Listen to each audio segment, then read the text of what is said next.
Assalamualaikum warahmatullahi wabarakatuh.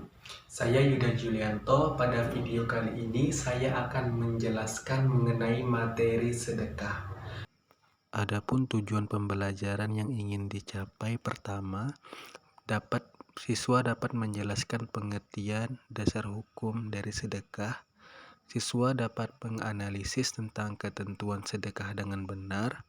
Selanjutnya, siswa dapat mensimulasikan ketentuan sedekah dengan benar. Yang terakhir, siswa dapat mempraktikkan ketentuan sedekah dengan benar.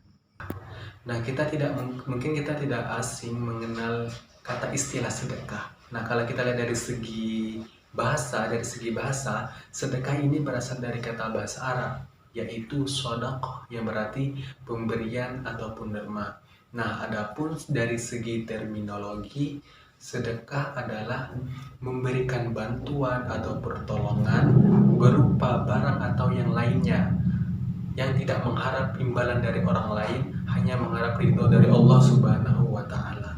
Untuk dasar hukum atau dalil mengenai sedekah, kita bisa lihat pada Al-Quran maupun hadis. Nah, untuk dari Al-Quran kita bisa lihat dari penggalan ayat surah Yusuf ayat 88 yang berbunyi Bismillahirrahmanirrahim.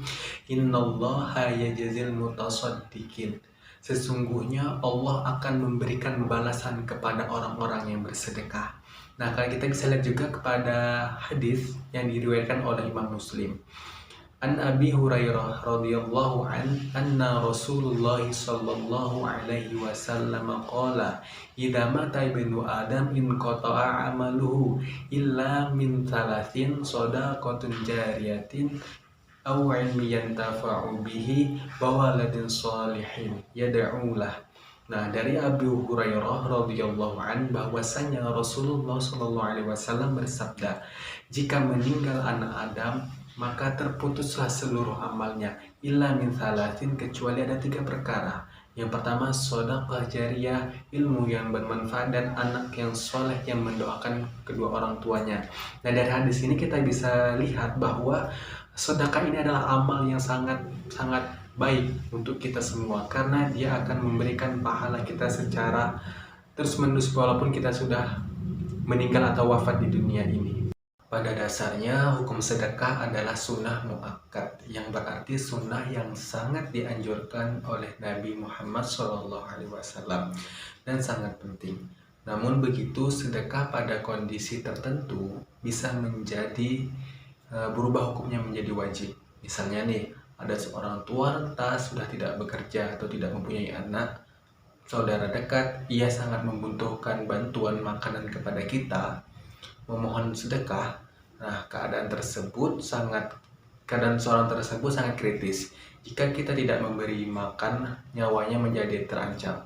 Nah, sementara pada waktu itu kita mempunyai makanan yang dibutuhkan oleh orang tersebut, sehingga kalau kita tidak memberinya, itu bisa menjadi dosa. Selanjutnya itu mengenai rukun dari sedekah. Nah, yang pertama yaitu orang yang memberi sedekah dan orang yang diberi sedekah itu berhak untuk memilikinya. Kedua, barang atau lainnya yang diberikan kepada penerima sedekah tersebut. Yang ketiga ada ijab dan qabul. Selanjutnya mengenai syarat sedekah, yaitu orang yang memiliki berhak mentasarrufkannya atau mengelola barang yang diberikan. Barang tersebut harus bernilai. Selanjutnya sama-sama bisa menerima ijab dan qabul. Untuk selanjutnya yaitu macam-macam sedekah. Macam-macam sedekah ini banyak sekali. Yang pertama ada sedekah wajib, yaitu sedekah yang harus dibayarkan, contohnya seperti zakat. Kedua ada sedekah haram, yaitu sedekah yang dilarang, contohnya memberikan barang yang haram atau najis. Selanjutnya ada sedekah sunnah, yaitu sedekah yang mendapat pahala, contohnya berwakaf atau beramal jariah. Selanjutnya ada sedekah mubah, yaitu sedekah yang boleh atau tidak dilakukan, seperti memberi hadiah ataupun hibah. Nah, untuk bentuk-bentuk sedekah ini banyak sekali macamnya, seperti ada sedekah harta, seperti memberikan uang, makanan, pakaian, atau barang yang berguna. Selanjutnya ada sedekah sikap atau perbuatan, seperti tersenyum, menyambut tamu dengan baik, menyingkirkan penghalang jalan, dan lain-lain. Selanjutnya ada sedekah lisan, seperti kita berbicara sopan, mengucapkan salam, dan mengucapkan kalimat-kalimat thayyibah atau kalimat-kalimat yang baik. Yang selanjutnya itu ada sedekah pikiran, seperti mengajari kebaikan, mengarahkan menuju kebaikan, berbagi ilmu satu dengan yang lainnya. Selanjutnya itu ada sedekah tenaga, seperti membantu membangun madrasah, pondok pesantren, masjid, musholah dengan tenaga, dan yang lain-lainnya. Keutamaan dalam memberikan suatu barang ataupun harta, yaitu berupa sedekah. Nah, sebaiknya kita urutkan sebagaimana urutan prioritas.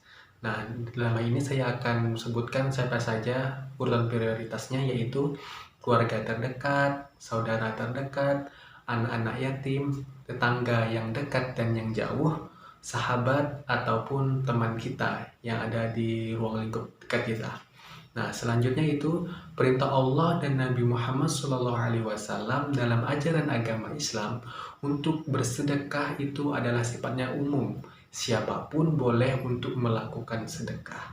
Tetapi agar lebih jelas, orang-orang yang diperintahkan untuk bersedekah yakni adalah pertama, orang-orang yang memiliki harta yang berlebih.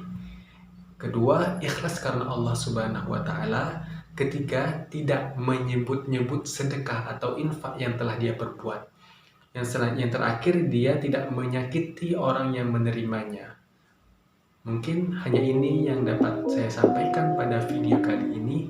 Kurang lebihnya saya mohon maaf. Saya akhiri dengan wallahul muwaffiq ila aqwamit thoriq. Wassalamualaikum.